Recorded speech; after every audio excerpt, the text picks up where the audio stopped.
nahmaduhu wa nasta'inuhu wa nastaghfiruh wa na'udzu billahi min syururi anfusina wa min sayyiati a'malina. May yahdihillahu fala mudilla lahu wa may yudlilhu fala hadiyalah. Wa asyhadu an la ilaha illallah wa asyhadu anna Muhammadan abduhu wa rasuluhu la nabiyya ba'dah. Allahumma salli wa sallim wa barik wa an'im ala sayyidina Muhammad wa ala alihi wa sahbihi wa man sara ala nahjihi wa man jahada bi jihadihi wa ihtada bi hadihi wa istanna bi sunnatihi wa tamassaka biha ila yaumil mi'ad, amma ba'd. Ya ayyuhalladzina amanu taqullaha haqqa tuqatih wa la tamutunna illa wa antum muslimun. Ya ayyuhan nasu taqu rabbakumul ladzi khalaqakum min nafsin wahidah wa khalaqa minha zawjaha wa batha minhuma rijalan katsiran wa nisaa'a wattaqullaha alladzi tasaaluna bihi wal arham innallaha kana 'alaikum raqiba. Ya ayyuhalladzina amanu taqullaha wa qulu qawlan sadida yuslih lakum a'malakum wa yaghfir lakum dzunubakum wa man yuti'illaha wa rasulahu faqad faza fawzan 'azima, amma ba'd. Fa inna ahsanal kalami kitabullah wa khairal hadi wa qila wa khairal huda huda Muhammadin sallallahu alaihi wasallam wa syarral umuri muhdatsatuha fa inna kulla muhdatsatin bid'ah wa inna kulla bid'atin dhalalah wa kulla dhalalatin finnar, ay kama qala rasuluna sallallahu alaihi wasallam, summa amma ba'd. Bapak dan Ibu sidang jamaah salat maghrib, azani Allahu ayyakum. Sebelum kajian ini kita mulai, seperti biasa mari sejenak kita memanjatkan puji dan syukur kehadirat Allah Subhanahu wa taala, yang mana sampai pada kesempatan kita kali ini Allah Subhanahu wa taala masih senantiasa memberikan kepada kita berbagai macam karunia dan kenikmatannya. Di antaranya nikmat kesehatan, nikmat kesempatan dan waktu luang, dan yang terbesar adalah nikmat Islam, nikmat iman, nikmat taufik, nikmat hidayah, nikmat sunnah, serta nikmat tauhid.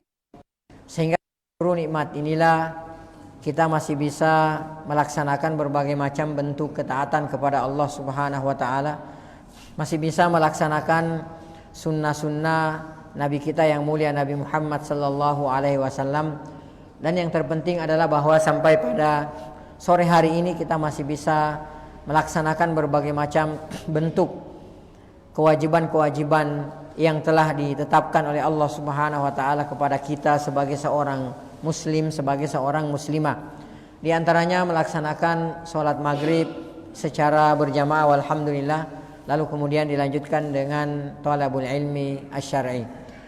Kemudian selanjutnya tak lupa pula salam dan salawat semoga senantiasa tercurahkan atas junjungan Nabi besar kita Nabi Muhammad sallallahu alaihi wasallam.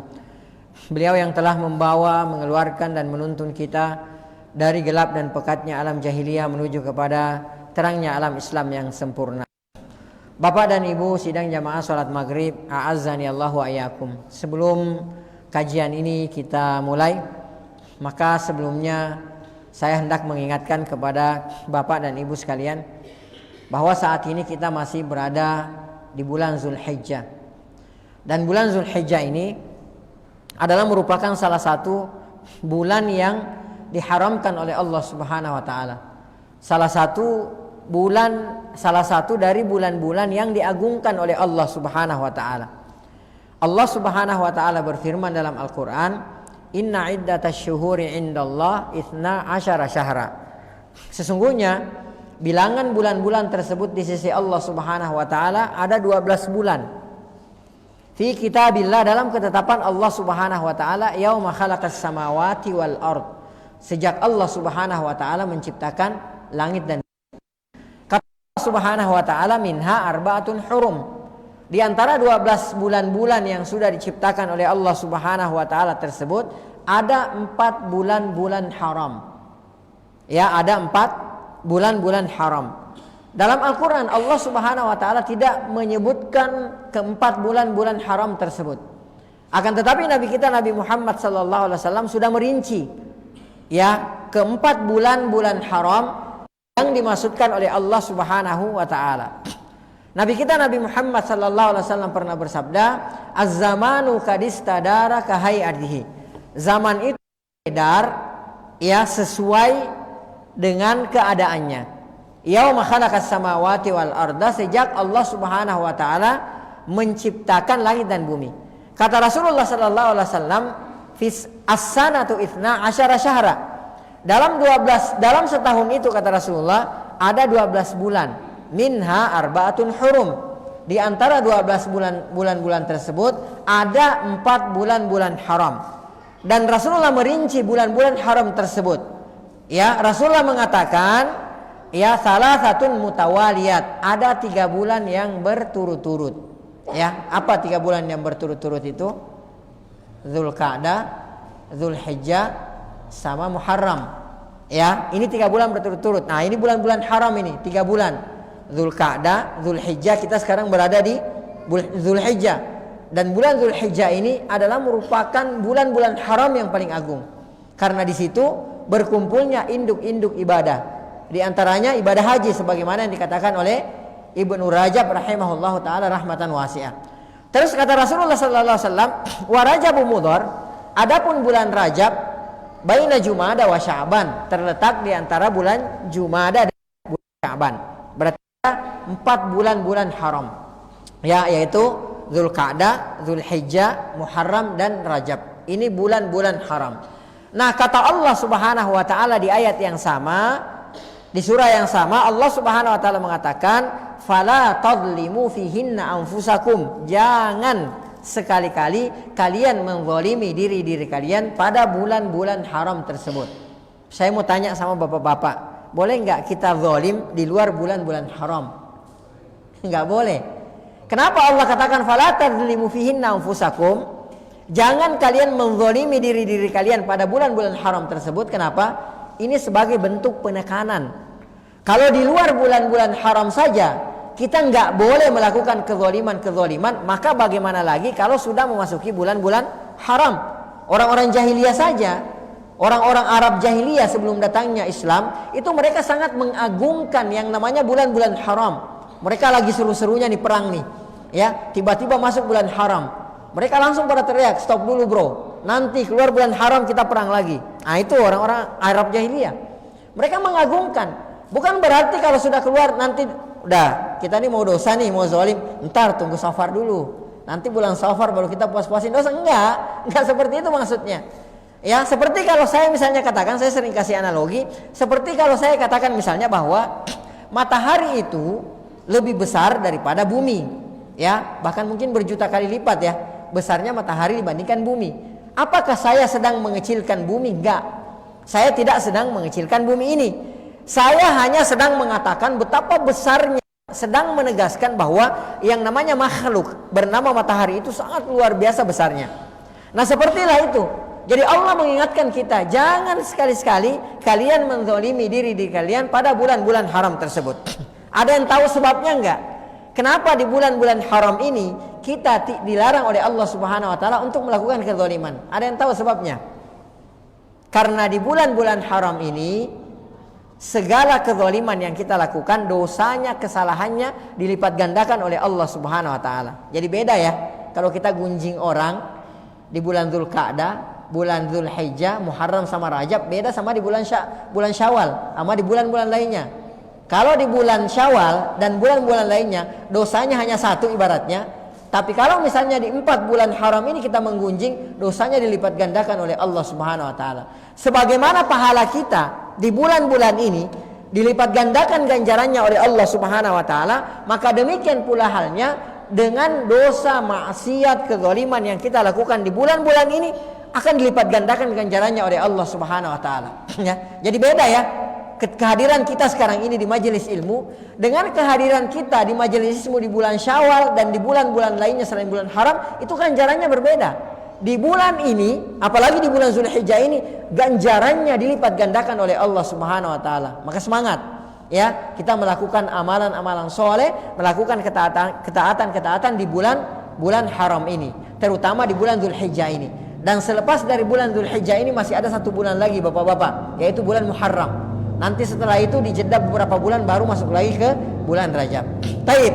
Bapak dan Ibu azan ya Allah wa iyyakum. Insyaallah taala pada pertemuan kita kali ini kembali kita akan melanjutkan pembacaan kitab Syama'il Muhammadiyah atau Syama'ilun Nabi sallallahu alaihi wasallam, buah karya dari Al-Imam Abu Isa At-Tirmidzi atau At-Turmudzi rahimahullahu taala rahmatan wasi'ah. Dan insyaallah taala pada pertemuan kita kali ini kita masih berada pada bab yang ke-8. Ya, kita masih akan membaca dan mempelajari bab yang ke-8. Kata penulis rahimahullahu taala, babu ma jaa fi libasi Rasulillah sallallahu alaihi wasallam. Bab tentang pakaian ya Nabi kita Nabi Muhammad sallallahu alaihi wasallam. Ya, di sini kita akan mempelajari ya apa saja pakaian-pakaian yang pernah dipergunakan oleh Rasulullah sallallahu alaihi wasallam, dan warna-warna apa saja pakaian yang pernah dipergunakan oleh Rasulullah sallallahu alaihi wasallam, serta motif apa saja yang pernah dipergunakan oleh Nabi kita Nabi Muhammad sallallahu alaihi wasallam. Dan sudah kita jelaskan pada pertemuan-pertemuan yang telah lalu bahwa yang namanya pakaian ini masuk dalam kaidah al-aslu fil asya'i al-ibaha. Hukum asal segala sesuatu yang berkenaan dengan masalah dunia, masalah muamalah, termasuk diantaranya masalah pakaian, hukum asalnya adalah boleh, diperbolehkan.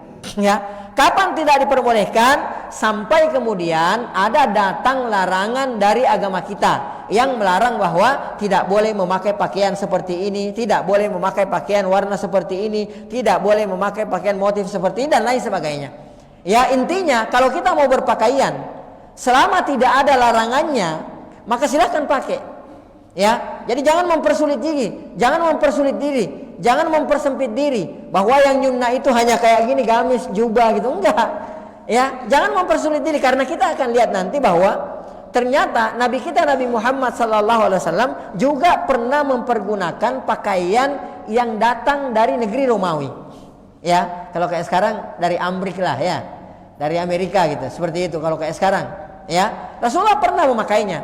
Artinya bahwa Bapak dan Ibu azani Allahu ayyakum, jangan mempersempit diri yang berkenaan dengan masalah pakaian ini, dan jangan kita dengan gampang menjudge ya saudara-saudara kita ketika memakai pakaian-pakaian yang kita anggap, yang menurut kita, versi kita itu tidak nyunnah, ya, tidak sesuai dengan sunnah menurut kita.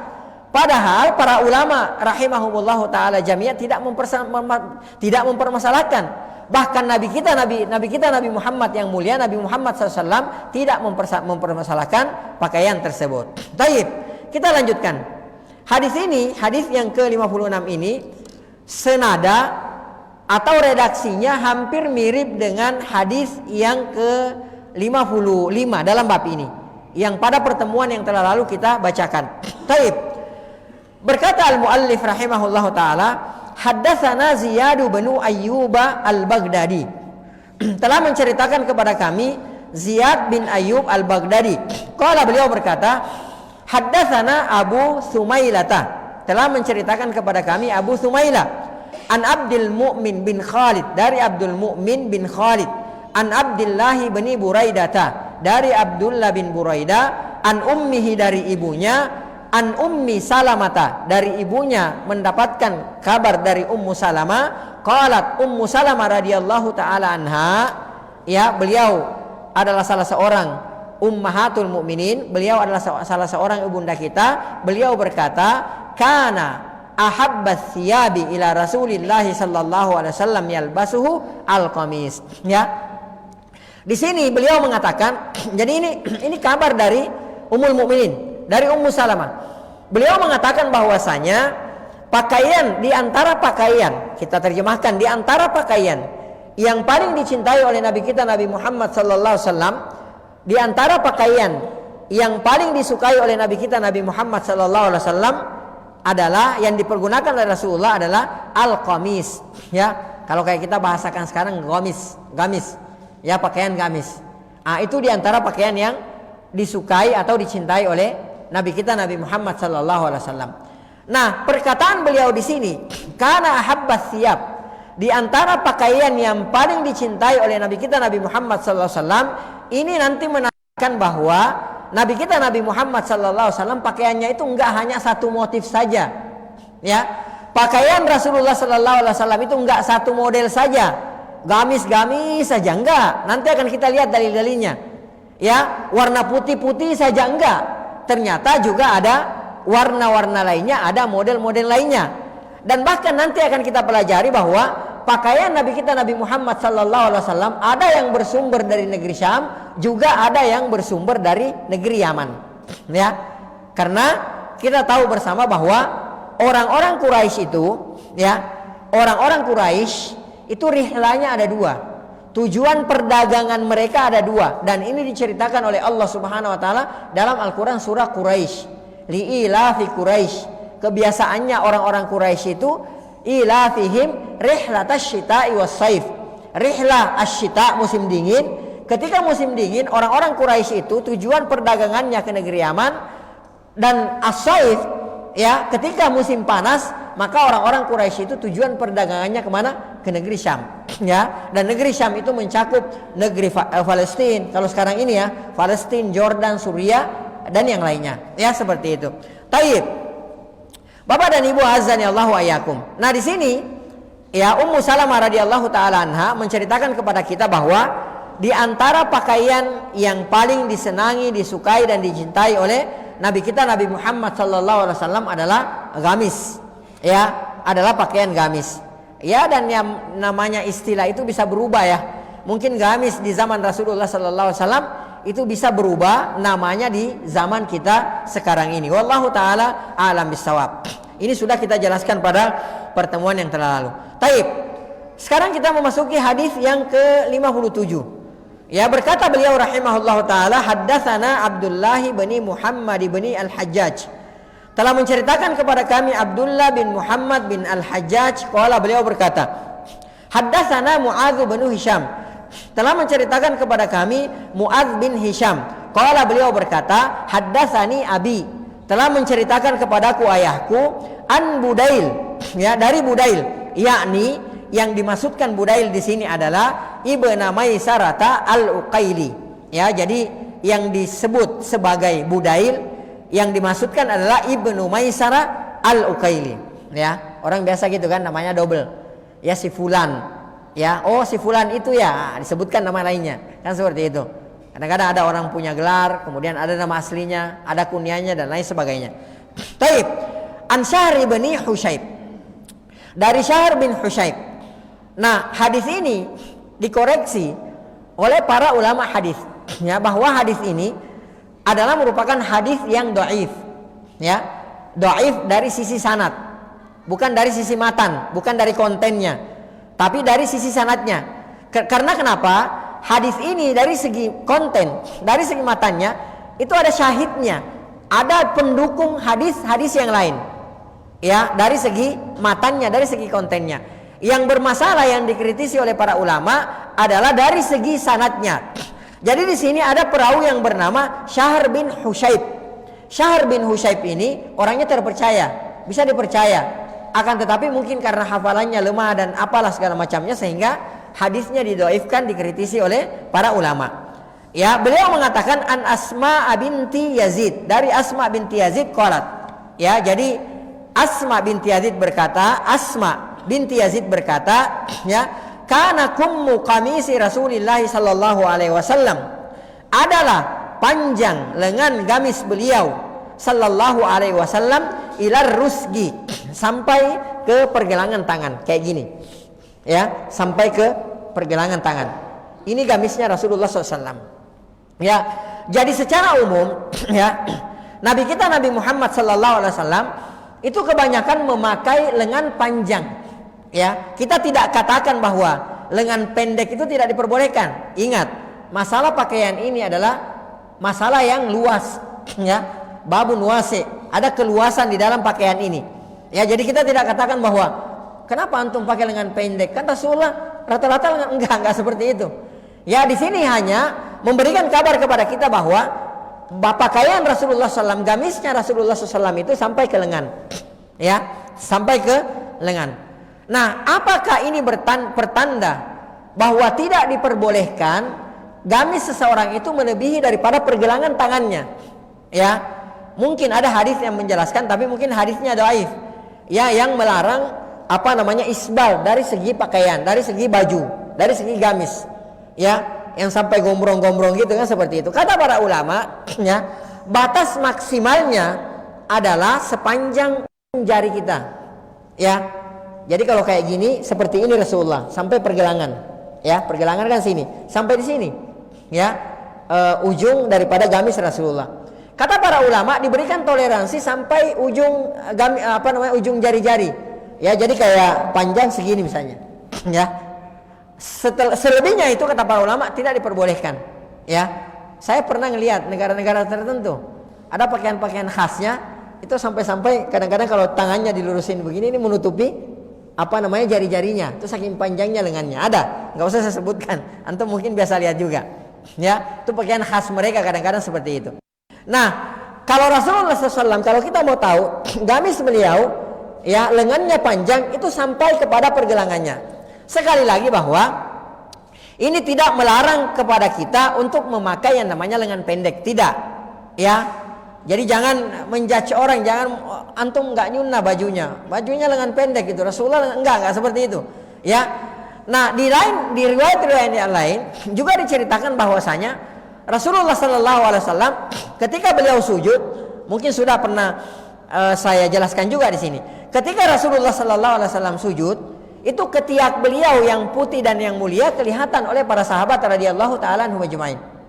Ya, nah ini menandakan bahwa pakaian yang dipakai oleh Nabi kita Nabi Muhammad Sallallahu Alaihi Wasallam menurut takwilnya para ulama adalah rida, ya, rida. Kan ada yang namanya rida, ada yang namanya izar. Seperti kalau antum haji atau umroh, itu pakaian yang dipakai sebelum berihram itu ada rida dan izar. Rida itu yang atas, ya, yang dipakai seperti ini, seperti biasa kayak handuk tuh warna putih, ya. Kemudian yang bawahnya seperti sarung. Nah, yang bawah itu namanya izar, ya. Yang atas namanya rida. Nah, kalau antum pernah haji atau umroh, maka antum akan merasakan ketika misalnya memakai rida yang bagian atas itu, ketika sujud kadang-kadang melorot, ya, melorot, dan kadang-kadang terlihatlah, ya, mohon maaf, ketiak kita. Nah, para ulama mentakwilkan bahwasanya pada saat Rasulullah Sallallahu Alaihi Wasallam sujud dan kelihatan ketiak beliau yang mulia Sallallahu Alaihi Wasallam, ini menandakan bahwa pada saat itu Nabi kita memakai rida, ya, kayak selendang, ya, atasan seperti itu. Ya, dan yang namanya selendang itu bukan lengannya tidak panjang, akan tetapi dipakai seperti orang sarungan kalau orang kedinginan seperti itu. Ya, kayak kita pakai handuk misalnya, taruh gini, ya, seperti itu. Ya, itu juga yang biasa dipakai oleh Nabi kita Nabi Muhammad Sallallahu Alaihi Wasallam. Taib. Kemudian kita lanjutkan hadis yang ke nomor 58. Haddatsana Abu Ammar Al-Husain bin Hurais telah menceritakan kepada kami Abu Ammar Al-Husain bin Hurais. Qala, beliau berkata, haddatsana Abu Nuaim, telah menceritakan kepada kami Abu Nuaim. Qala, beliau berkata, haddatsana Zuhair, telah menceritakan kepada kami Zuhair an Urwa bin Abdullah bin Qushair, dari Urwa bin Abdullah bin Qushair an Muawiyah bin Qurra, ya. Muawiyah bin Qurra, ya, Muawiyah bin Qurra. Qurra ini Muawiyah anaknya Qurra. Ya, Qurra adalah salah seorang sahabat Nabi kita Nabi Muhammad Sallallahu Alaihi Wasallam. An abihi, dari ayahnya, ya, maksudnya Muawiyah, dari ayahnya Muawiyah itu Qurra. Ya, an abihi, dari ayahnya, qala, beliau berkata. Jadi yang sahabat itu Qurra radhiyallahu taala anhu. Ya, beliau adalah salah seorang sahabat, ya, Nabi Muhammad Sallallahu Alaihi Wasallam. Taib. Beliau mengatakan, ataitu Rasulullah Sallallahu Alaihi Wasallam fi rahtin. Aku pernah mendatangi Nabi kita Nabi Muhammad Sallallahu Alaihi Wasallam fi rahtin, pada satu kaum, pada sekelompok orang, ya. Rahtun dalam bahasa Arab, bapak-bapak sekalian, itu rombongan, ya, kumpulan orang tapi tidak sampai 10 orang. Itu namanya rahtun, ya. Jadi kalau antum baca dalam hadis-hadis atau dalam bahasa Arab misalnya rahtun, ya, sekelompok orang, itu artinya banyak orang tapi jumlahnya kemungkinan tidak sampai 10 orang. Itu namanya rahtun, ya. Nah, di sini beliau mengatakan ataitu Rasulullah Sallallahu Alaihi Wasallam. Aku pernah mendatangi Nabi kita Nabi Muhammad Sallallahu Alaihi Wasallam fi rahtin, pada satu kaum, ya, min Muzainah, dari kabilah Muzainah, ya. Kabilah di Arab itu banyak. Kabilah di Arab itu banyak, diantaranya kabilah Muzainah. Dan tadi hadisnya kita bacakan, warajabu Mudhar, adapun bulan Rajab Mudhar, maksudnya Rajabnya Mudhar. Mudhar itu salah satu kabilah di Arab sana. Ya. Nah, bulan Rajab ini disandarkan kepada kabilah Mudhar. Ya, kan kata Rasulullah kan, wa Rajabu Mudhar, adapun Rajabnya Mudhar, bulan Rajabnya Mudhar. Jadi bulan Rajab ini disandarkan kepada kabilah Mudhar. Kenapa bulan Rajab ini disandarkan kepada kabilah Mudhar? Karena ternyata di antara seluruh kabilah yang ada di Arab, di Jazirah, semuanya secara umum mereka semua mengagungkan yang namanya bulan Rajab dan bulan-bulan haram lainnya. Akan tetapi kata para ulama, kenapa dinisbatkan bulan Rajab ini ke Mudhar? Di antara sebabnya adalah karena ternyata kabilah Mudhar ini adalah kabilah yang paling mengagungkan, paling menghormati, menghargai, memuliakan bulan Rajab. Akhirnya disandarkanlah bulan Rajab ini kepada mereka. Jadi Rasulullah katakan wa Rajabu Mudhar, adapun bulan Rajabnya Mudhar. Ya, baina Jumada wa Sya'ban, terletak di antara bulan Jumada dan Sya'ban. Baik. Nah, di antara kabilahnya ini Muzainah. Ya, dari kabilah Muzainah. Kata yang meriwayatkan hadis ini, linubayi'ahu, kami datang, kata Qurra, untuk membaiat Rasulullah sallallahu alaihi wasallam. Wa inna qamisahu lamutlakun. Perhatikan, di sini Qurra mengatakan, pada saat kami datang untuk berbaiat kepada Rasulullah, wa inna qamisahu lamutlakun. Ya, beliau mengatakan bahwasanya baju Rasulullah sallallahu alaihi wasallam itu terbuka, artinya kancingnya terbuka. Ya, kalau misalnya mohon maaf ya, ini ada kancing di sini, ini dicopot seperti ini, terbuka namanya. Ya, nah ini cerita daripada Qurra. Nah, Qurra ini nantinya, ya Bapak dan Ibu azan ya Allah wa yakum, beliau bertemu dengan Nabi kita Nabi Muhammad sallallahu alaihi wasallam tidak seintens, ya, tidak sesering misalnya Anas bin Malik, ya, Abu Hurairah, ya, dan sahabat-sahabat yang lainnya. Tapi beliau radhiyallahu taala anhu adalah salah seorang sahabat. Nah, ketika beliau bertemu dengan Nabi kita Nabi Muhammad SAW, ketika beliau hendak berbaiat kepada Rasulullah SAW, beliau mendapati kancing Rasulullah SAW itu terlepas, ya. Jadi seperti ini, terlepas, ya, seperti ini. Beliau menemukan, ya, pakaian Rasulullah SAW seperti itu. Nah, dari sini jangan kita terlalu cepat mengambil satu kesimpulan, ya, bahwa melepas kancing baju itu adalah merupakan sunnah, ya. Jangan cepat mengambil kesimpulan, ya. Tapi kita perhatikan juga uraf yang ada, ya. Gimana kira-kira pendapat antum, pandangan antum, kalau ada seorang ustadz misalnya atau ulama, kancing bajunya sempurna, tidak copot, lalu kemudian dia buka sampai ke dadanya. Gimana, sesuai muru'ah nggak kira-kira? Apa kata orang-orang di tengah masyarakat kita? Benar nggak? Nah, ini menandakan bahwasanya boleh jadi kata para ulama, ketika Rasulullah Sallallahu Alaihi Wasallam, ya, melepaskan kancing bajunya, boleh jadi yang pertama terlepas, atau bisa jadi karena pada saat itu ada kondisi-kondisi yang memang mengharuskan Rasulullah Sallallahu Alaihi Wasallam melepaskan kancing bajunya. Boleh jadi pada saat itu lagi gerah, lagi panas dan lain sebagainya. Tapi asalnya itu tidak seperti itu. Apalagi Bapak dan Ibu azan ya Allah wa yakum, kalau misalnya, ya, kancing baju kita ini sempurna, gamis kita, pakaian kita, kemeja kita sempurna. Sekarang pertanyaannya, kenapa dikasih kancing kalau memang tidak hendak dipergunakan? Berbeda kalau misalnya hiasan-hiasan. Kadang-kadang kan ada kancing di sini, bukan untuk kancing tapi memang untuk hiasan. Ya, kadang-kadang ada kancing di sini di kera baju kita, bukan dalam rangka untuk kancing tapi sebagai hiasan. Nah, seperti itu tidak masalah, mau dicopot mau diapa tidak ada masalah. Ya, dan kalaupun misalnya kita lagi dalam kondisi dibutuhkan, lagi dalam kondisi panas atau apalah seperti itu, keringatan dan apalah, maka tidak dipermasalahkan, tidak ada masalah kalau misalnya kita melepaskan kancing baju kita, karena ternyata juga pernah dilakukan oleh Nabi kita Nabi Muhammad sallallahu alaihi wasallam. Ya, akan tetapi kalau misalnya kita melepas, ya, kancing baju kita karena mengikuti tren misalnya, ya, mengikuti mode, maka perhatikan, ya, kita khawatir masuk dalam sabda Rasulullah SAW, anta ma'aman ahbabta, engkau bersama dengan orang yang engkau cintai. Subhanallah, kita kadang-kadang banyak, ya, sunnah-sunnah yang lain, ya, sunnah-sunnah yang lain, ngasih makan orang gitu kan, seperti itu, ya, tersenyum kepada orang gitu, Tapi giliran sunnah-sunnah yang seperti itu kita bela-belain. Ya, mungkin karena lagi ngetren. Antum kenapa kancingnya dicopot? Ini kan sunnah Rasulullah. Padahal enggak, dia lagi ikutin artis. Dulu kan ada tuh tahun berapa itu? Tahun 80-an kalau nggak salah ya. Tahun 80-an atau tahun 90-an. Ya.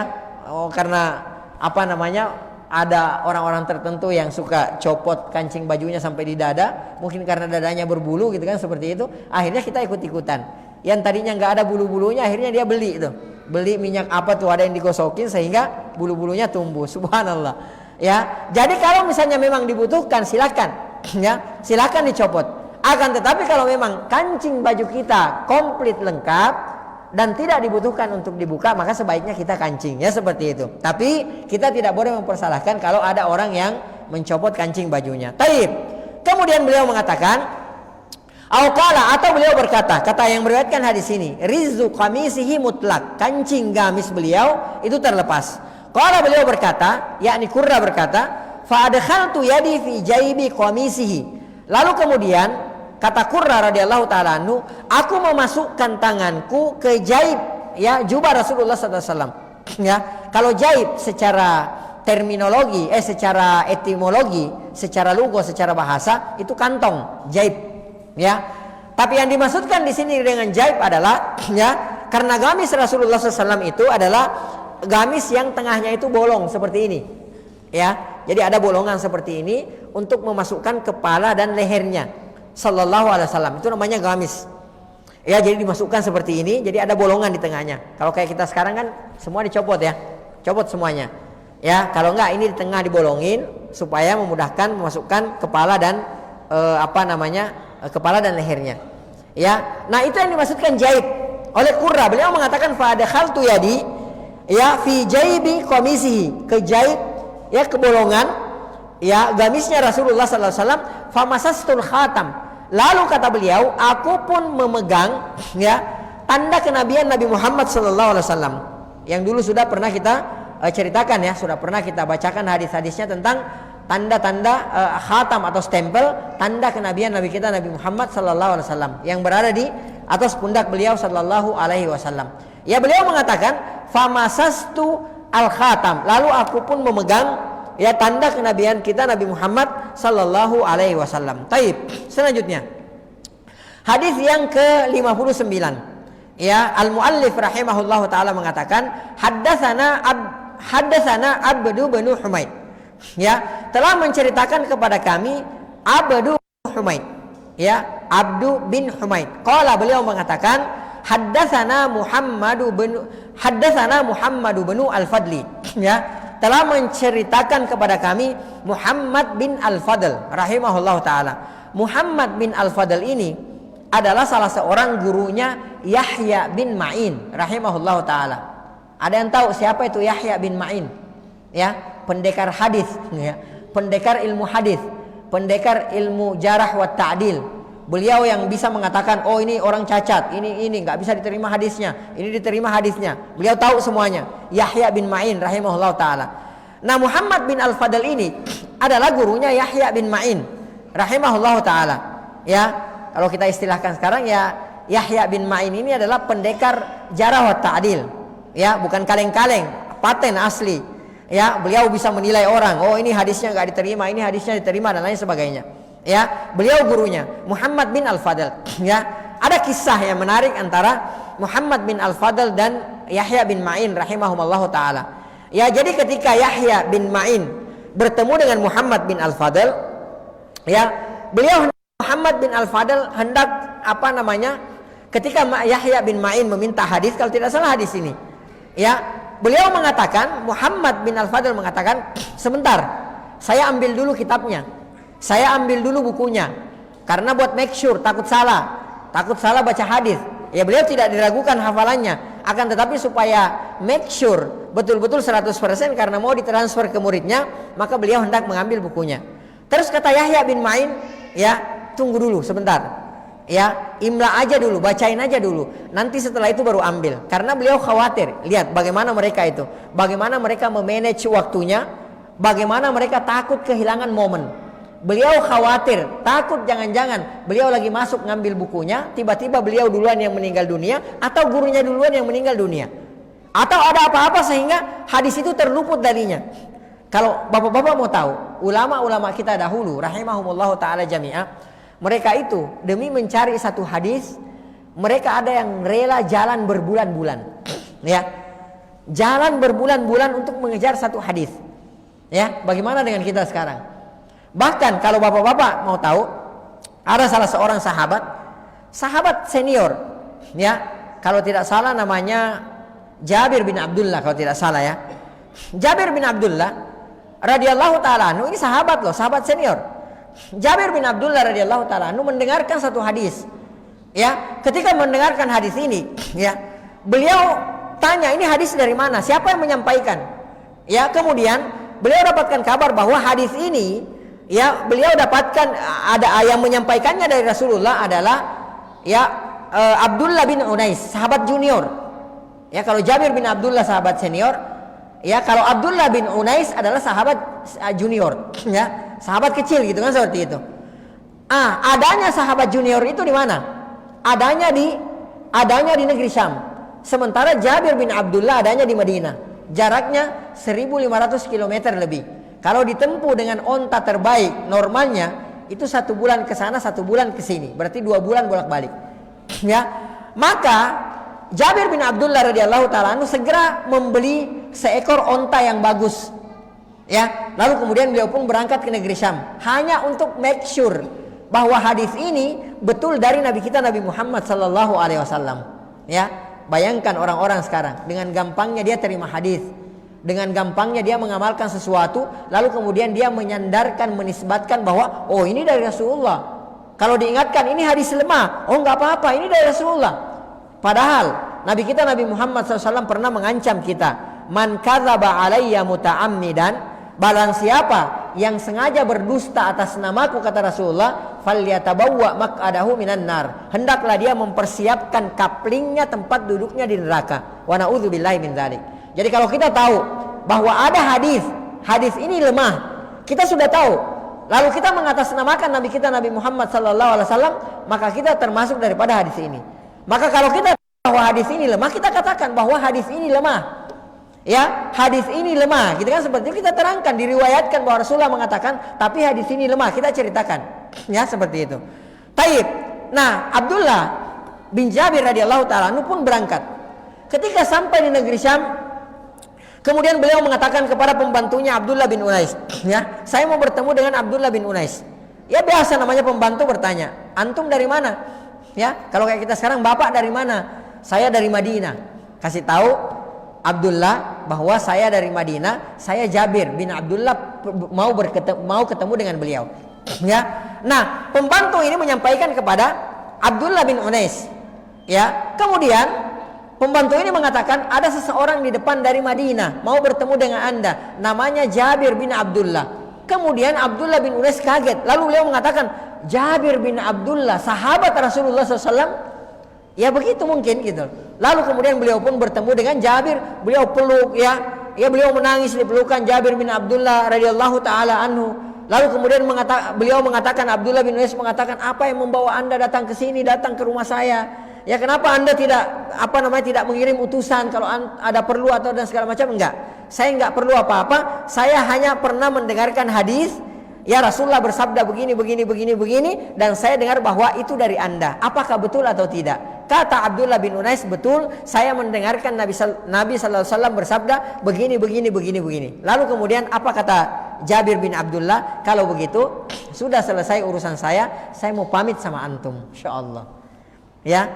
Masya Allah, kalau kayak kita, kalau kita pergi gitu menuntut ilmu, ya sekalian misalnya kalau ada tempat mampir gitu, ada tempat rekreasi nggak di sini? Ya, oh ada, udah sebelum pulang kita rekreasi dulu. Beliau nggak ada, langsung pulang. Ya, itulah mereka para ulama. Ya, mereka sangat antusias. Kalau bahasa kita sangat serakah terhadap ilmu hadis, terhadap ilmu agama, terhadap sabda-sabda Nabi kita Nabi Muhammad sallallahu alaihi wasallam. Ya, taib. Jadi Muhammad bin Al-Fadl kemudian mendiktekan ya kepada Yahya bin Ma'in hadis ini.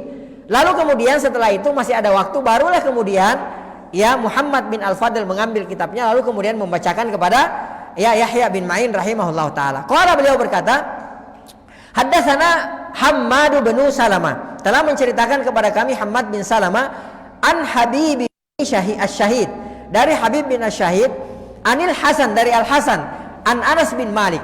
Jadi hadis ini datang dari sahabat mulia Anas bin Malik radhiyallahu taala anhu. Ya, Anas bin Malik adalah salah seorang sahabat yang senantiasa membersamai Nabi kita Nabi Muhammad sallallahu alaihi wasallam.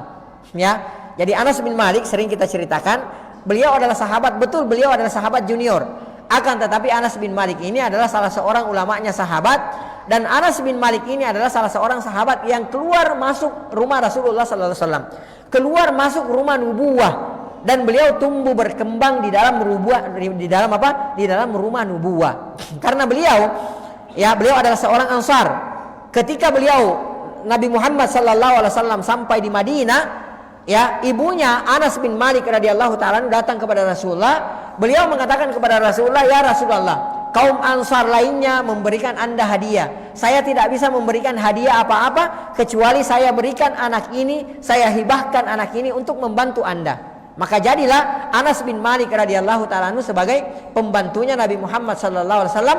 Beliau tumbuh di dalam rumah nubuwah, beliau keluar masuk rumah Rasulullah sallallahu alaihi wasallam. Oleh karenanya Anas bin Malik adalah salah seorang sahabat yang paling banyak meriwayatkan hadis-hadis yang datang dari Nabi kita Nabi Muhammad sallallahu alaihi wasallam, termasuk hadis-hadis yang berkenaan dengan masalah daleman atau privasi Nabi kita Nabi Muhammad sallallahu alaihi wasallam. Beliau mengatakan, anna Nabiya sallallahu alaihi wasallam kharaja wa huwa yattaqiu ala Usamah bin Zaid. Ya, beliau mengatakan bahwa Rasulullah sallallahu alaihi wasallam keluar wa huwa yattaqiu ala Usamah bin Zaid. Ya, sambil Rasulullah sallallahu alaihi wasallam bersandar kepada Usamah bin Zaid. Ya. Ada yang tahu nggak siapa itu Usamah bin Zaid? Ada yang tahu siapa itu Usamah bin Zaid? Usamah bin Zaid itu adalah hibbu ibni hibbi Rasulillah sallallahu alaihi wasallam.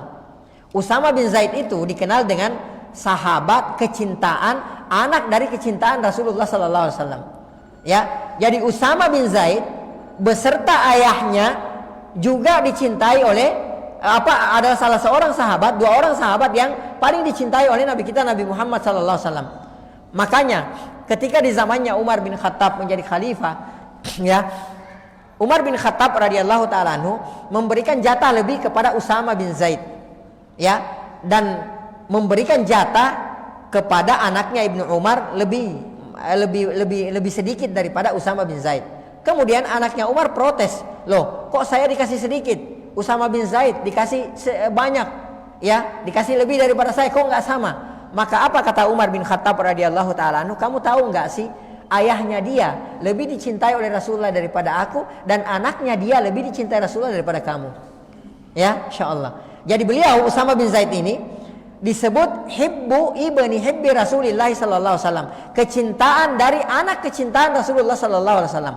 Jadi Usamah bin Zaid ini adalah putranya Zaid bin Al-Haritha. Zaid bin Al-Haritha ini saking dicintainya oleh Rasulullah sallallahu alaihi wasallam, pernah diangkat menjadi anak angkat Rasulullah sallallahu alaihi wasallam.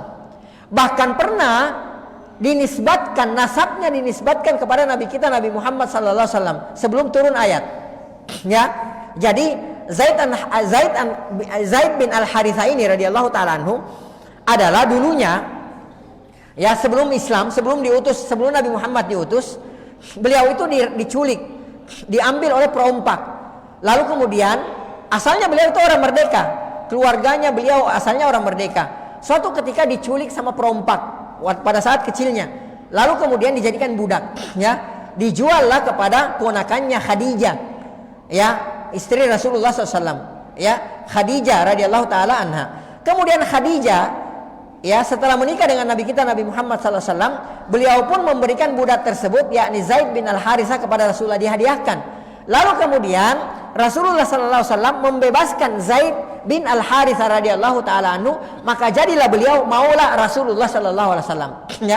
Di belakang hari Rasulullah SAW menjadikan Zaid bin Al-Haritha sebagai anak angkat beliau. Bahkan dulunya sempat diganti namanya menjadi Zaid bin Muhammad, sallallahu alaihi wasallam. Maka turunlah ayat dalam Al-Qur'an yang menegur ini di belakang hari.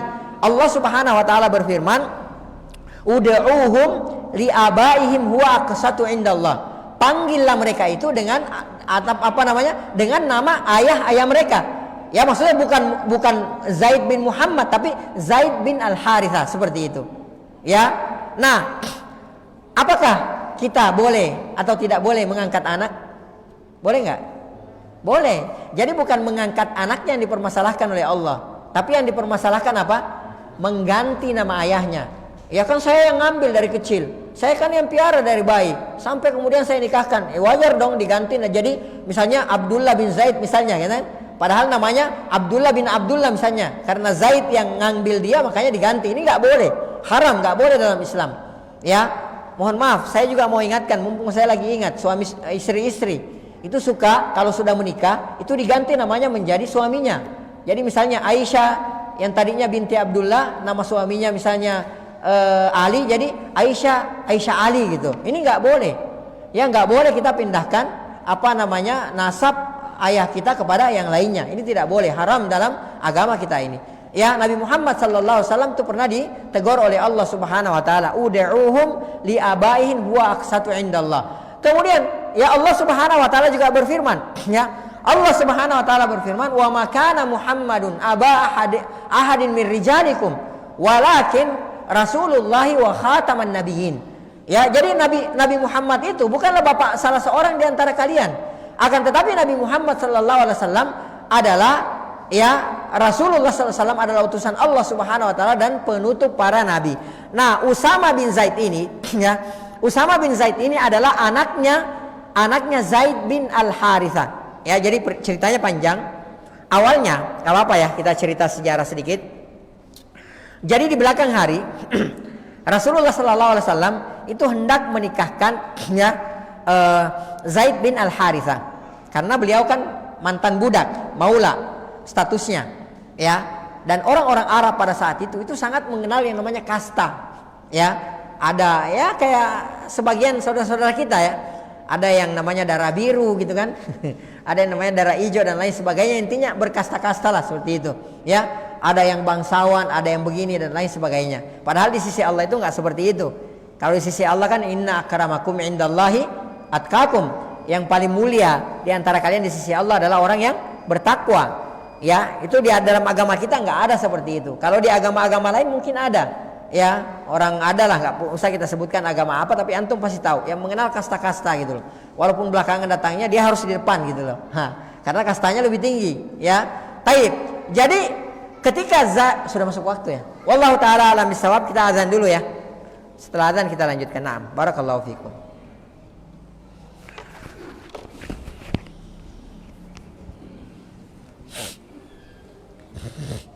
Allahu akbar.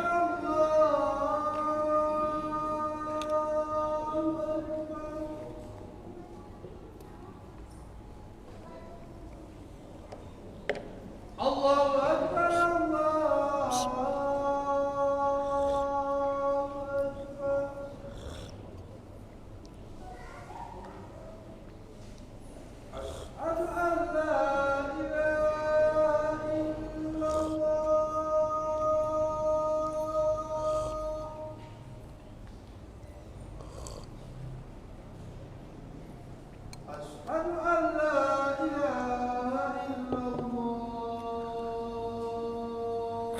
Asyhadu an la ilaha illallah.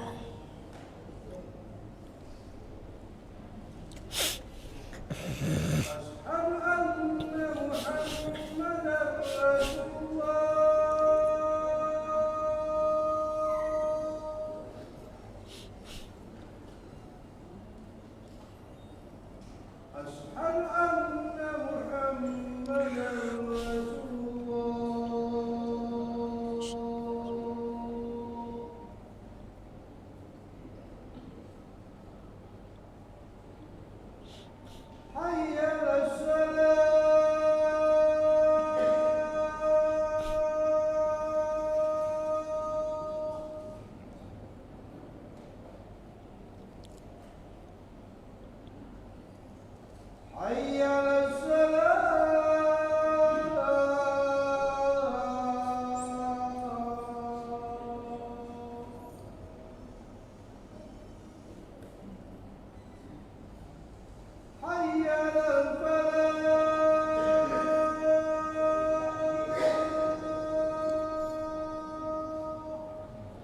La haula wala quwwata illa billah.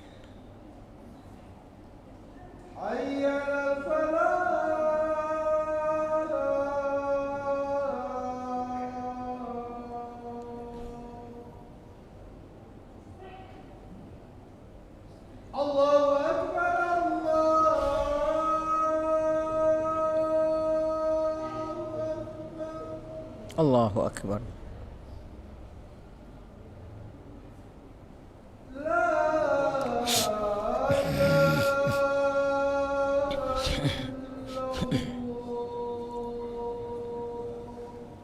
La ilaha illallah. Allahumma salli ala Muhammad. Wa salli ala Ibrahim.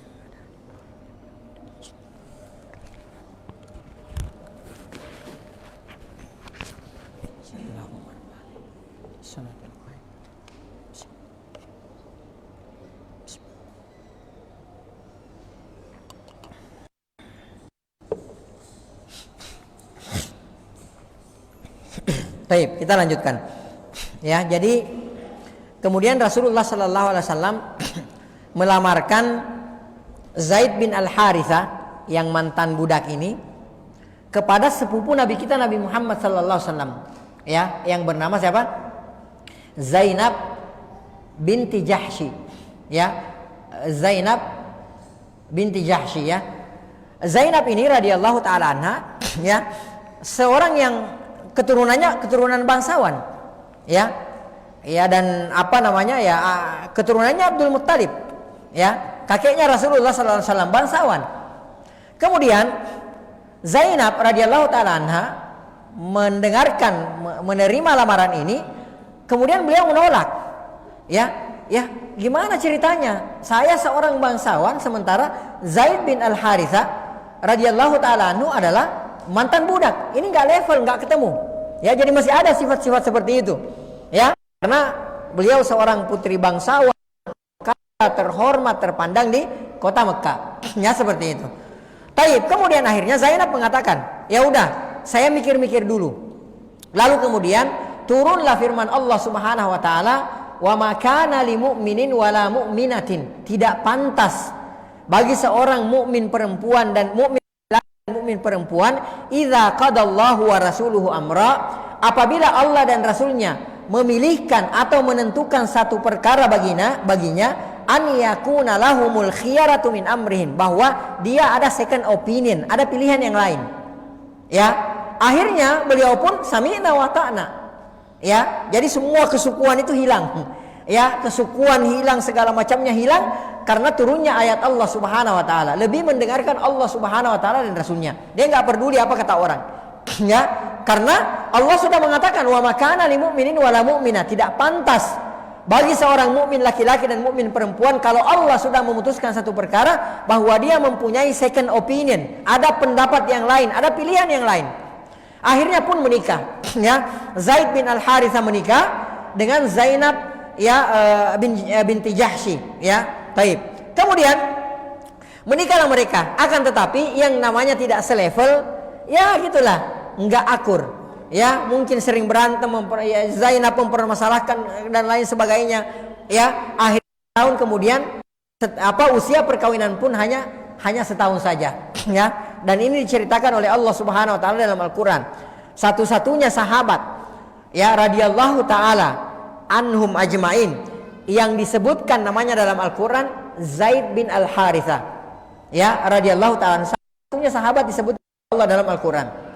Ya, taib. Kemudian akhirnya, ya, Rasulullah pun memerintahkan setelah setiap kali Zaid datang bercerita, ya Rasulullah, saya udah nggak kuat, saya udah nggak sabar. Ya udah, kamu sabar. Ya, pulang lagi, datang lagi, ya Rasulullah, saya udah kuat, kamu sabar. Akhirnya kemudian turun firman Allah Subhanahu wa taala dan Rasulullah pun membolehkan untuk menceraikan istrinya tersebut. Nah, di belakang hari, ya, Allah Subhanahu wa taala hendak menghapuskan, ya, pandangan ini di tengah-tengah masyarakat, karena ada pandangan di tengah-tengah masyarakat bahwa tidak boleh kalau seseorang ayah angkat menikahi mantan daripada, ya, istri anak angkatnya. Kemudian Rasulullah diperintahkan oleh Allah Subhanahu wa taala untuk menikahi Zainab. Ya, mantan istrinya siapa? Zaid bin Al-Harithah. Ya, kemudian Zaid bin Al-Harithah pun dinikahkan oleh Rasulullah sallallahu alaihi wasallam dengan Ummu Aiman, ya. Jadi setelah berpisah, keduanya ketemu orang yang terbaik. Jadi Zainab bertemu dengan ya orang terbaik manusia, yaitu Nabi kita Nabi Muhammad sallallahu alaihi wasallam, dengan Zaid bin Al-Harithah ketemu dengan jodohnya yaitu Ummu Aiman yang dulu mengasuh Nabi kita Nabi Muhammad sallallahu alaihi wasallam saat beliau sallallahu alaihi wasallam masih kecil. Ya, singkat cerita, dari Ummu Aiman inilah maka lahirlah yang namanya Usama bin Zaid, salah seorang sahabat yang paling dicintai oleh Nabi kita Nabi Muhammad sallallahu alaihi wasallam. Kita kan tahu Rasulullah cinta kepada Al-Hasan Al-Husain cucunya, ya. Tapi ini cucunya. Adapun ya Usama bin Zaid radhiyallahu taala anhuma, beliau bukan cucu Rasulullah SAW, tapi beliau sangat mencintai Usama bin Zaid. Saking cintanya kepada Usama bin Zaid itu terkenal di kalangan para sahabat, ya.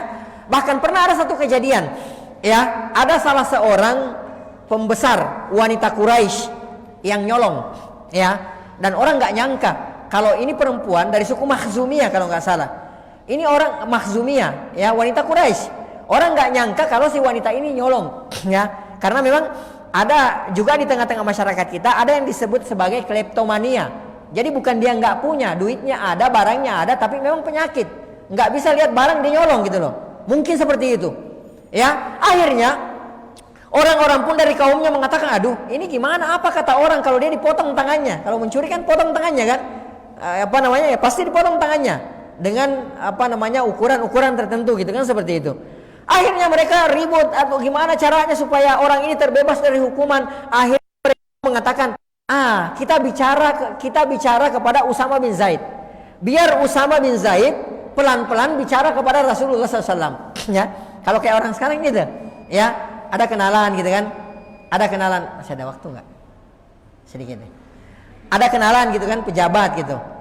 Kalau mau diringankan apanya gitu ya, udah ngomong sama dia gitu. Gitu kan. Udah akhirnya udah kita ngomong ke Usama bin Zaid. Akhirnya mereka pun datang kepada Usama bin Zaid. Ceritakan keadaannya seperti itu. Tolong dong lobi Rasulullah. Ya, namanya orang yang dicintai Rasulullah kan, lobi Rasulullah dong. Ya, akhirnya beliau pun ngomong kepada Rasulullah. Rasulullah sallallahu alaihi wasallam begitu mendengarkan pernyataan daripada Zaid, ya, Usama bin Zaid radhiyallahu taala anhuma, maka merah padam muka Rasulullah sallallahu alaihi wasallam. Kemudian beliau mengatakan, "Apakah engkau hendak dijadikan seorang pemberi syafaat kepada hukum Allah Subhanahu wa taala?"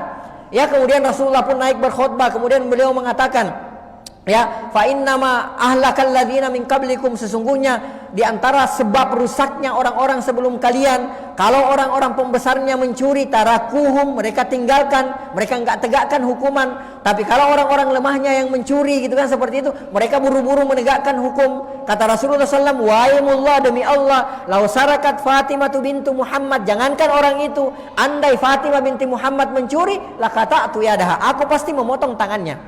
Ya. Di sini kita lihat bagaimana kecintaan Nabi kita Nabi Muhammad sallallahu alaihi wasallam kepada ya Usama bin Zaid. Akan tetapi walaupun beliau sangat mencintai Usama bin Zaid, tapi itu semua tidak menjadikan Rasulullah sallallahu alaihi wasallam lebih mengedepankan Usama daripada hukum Allah Subhanahu wa taala. Wallahu taala alam bisawab. Kita cukupkan sampai ini. Ada tanya jawab kali ya? Enggak apa-apa. Hah? Ada? Enggak ada ya, enggak ada tanya jawab ya, karena sudah waktunya. Insyaallah kita lanjutkan pada pertemuan berikutnya. Wallahu taala alam bisawab. Mohon maaf jika ada yang salah atau ada yang kurang. Yang salah dan yang kurang itu murni dari saya pribadi, dari syaitan dan dari lemahnya ilmu. Yang benar itu semua datangnya dari Allah Subhanahu wa taala. Naktafi bihadzal qadar wa nakhtatim bi subhanakallahumma bihamdik, nasyhadu an la ilaha illa anta, nastaghfiruka wa natubu ilaik. Hadanillahu wa iyyakum. Wa sallallahu ala nabiyina Muhammad wa ala alihi washabihi ajmain. Wa akhiru da'wana alhamdulillahi rabbil alamin. Assalamualaikum warahmatullahi wabarakatuh.